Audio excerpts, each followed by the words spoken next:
Hi guys, I'm back. So today I'd like to just show a small game that I played against the silicon monster that hides in my phone.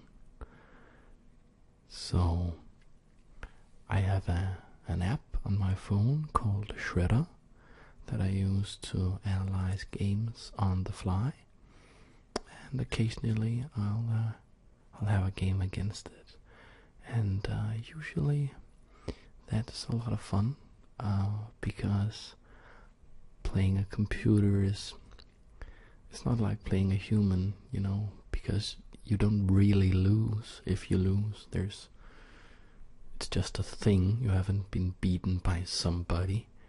So I tend to play a little crazy when I play the machines. If you've seen my other videos, you'll know that I am quite aggressive player, and I do like to get in a position where I have so much initiative that I can sacrifice some material in order to build up a very strong attack. In a game like this against a computer, it's accentuated to an almost ridiculous degree. So let's take a look at it. So I had the black pieces, and Shredder played this move, which I also like to play with white. So I responded with a knight here, and this is because there's a very specific opening I want to get into. So I expected my opponent to play this move, and it did. So this is like the most common position in the d4 openings, the queen's pawn openings. And since I play this myself for white, I have wanted a system for black that, the theory behind it is that there's this old world champion from Soviet Union called Botvinnik, and he said that a chess player should never play against himself. So when my opponent plays the opening that I usually play for white, I shouldn't show him what I think are the best moves against that opening, because then he can use that against me later. So I wanted something offbeat. I wanted something a bit weird, sort of non-standard to play out of this opening, and I came across the so-called Budapest Gambit, which is sacrificing this pawn here, because of course this isn't defended, so white can take it, which is the best move, and he does. And this of course attacks the knight, and this looks very strange, I know, but it's a pretty good opening. You've seen actual grandmasters play this from time to time. Alright, so the knight goes here, and the idea is, of course, that it's now attacking this pawn that is unprotected. And here the machine said, you know what, I'm not going to try to protect this pawn. It could play stuff like bishop out here to protect and knight out here to protect, and that's what you usually see. And I have quite extensive preparation actually against those moves. But what I haven't seen so much is this move that the machine played, simply saying, alright, I just take the pawn back, because when you do, and I did, I will play like here, and you will have, this knight will have moved so many times, and I will have gotten a lot of pieces ready to be developed behind these pawns. So I will have taken a great control of the center. So that reasoning is of course very good. But I have an interesting move here, which is knight here, sacrificing the knight. And so the machine could take the knight here, and then I would have a check here. That's the idea. So he takes the knight, I put a check, the king moves, and I take this pawn. So let's just make a side variation.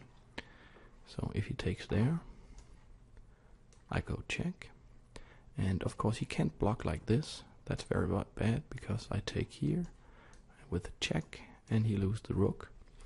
So he would have to play king here, and I take, and it's he has to go here, and then there's like a whole variation here, but this is dangerous for white, even though he is down material. Alright, so the machine didn't want to go in for that variation actually, and instead played knight out here. So that's sensible. That the idea here is that this protects this pawn, so I can no longer use, if he takes here, I can no longer use this trick by going here, saying check, and then taking this pawn if this pawn moves. So what I did was I tried to insist on that by playing the bishop out here. So now this bishop pins the knight to the king. That term pins will be discussed at length in an upcoming video called the working title is Chess Fundamentals. I guess it would be called something like Relaxing Chess Fundamentals for Beginners or something when it's done, where I will explore the tactical device of the pin. For now, suffice it to say that he can't recapture now if I got here, because his king would be exposed to the check from the bishop. And in this position, he took the knight, I played the check, he came forwards with the king, and I didn't take here because I would be captured here. So I captured first, he captured, and I put the check. And now he went over here. So of course on the surface this looks very good for black, because he has like isolated doubled pawns, isolated a single pawn here in the center, while I have a nice development of queen and knight and a very clean structure, and I'm ready to castle. White can never castle, and white hasn't any pieces in play.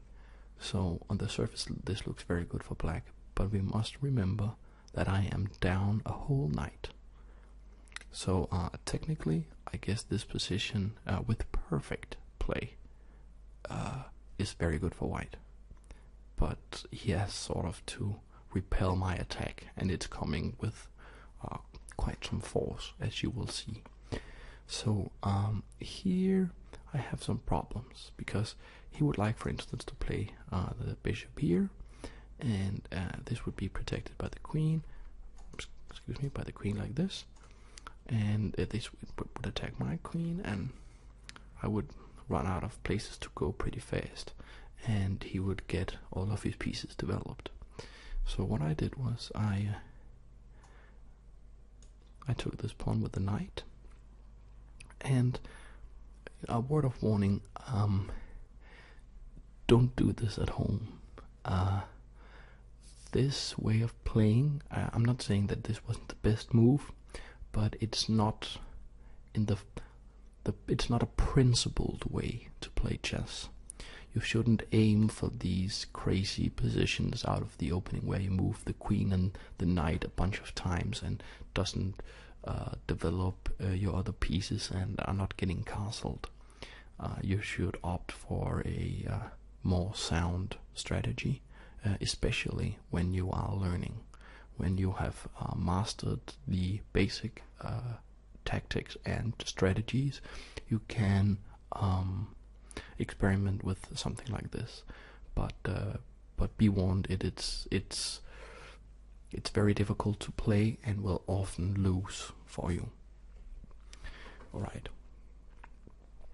So I captured here, and this prevents the knight from going here. So the machine said, all right, enough of this nonsense. I'll play my queen here. It will be protected by the pawn. So if I take, he will just get very nice pawns in the center, and I will have no attack left. So I could not allow the trade of queens. I'm too far behind on material. So I instead threw this devious little move with a check. The king came up the board, and I sacrificed this knight temporarily by playing this check. So the king then took this knight, and here I played like this, which is a fun little move to play. So this is of course check, and you notice that this diagonal is taken by the queen, and this bishop is potentially attacking this diagonal. So the king preferred not to get on this diagonal right here, so it came here. I took the bishop with check, so I threw this move in before I took this bishop, because now I'm taking with check, so I'm keeping the momentum.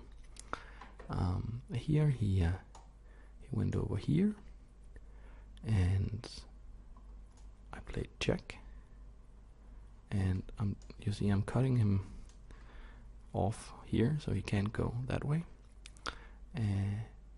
So he tried going here, and what did I play? I simply played this little move. It's check from the bishop, and here the machine actually resigned. I didn't know that it could do that, but it did, and it did so in view of this variation. This is the only legal move, and then I would just take, and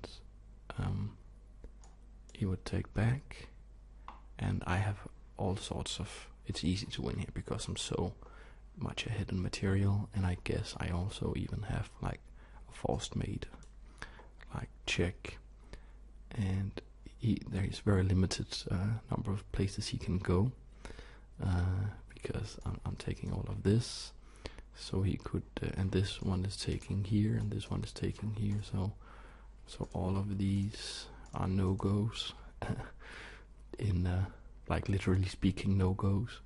So he would have to go here, and then I would perhaps go here, and the idea is to just get in here and checkmate him, so he can, struggle on, but not for very long. So that was the game. It's just a small little fun game. It's not meant as like an educational tool, because it's wrong in so many ways, but just a bit of fun. And I will be releasing, hopefully in the coming week, some more educational material, and also some material, some videos about just my thoughts on life and death and stuff. So I'm looking forward to releasing those, and I hope you will all tune in and watch them and comment and and say what you think about them. Until next time,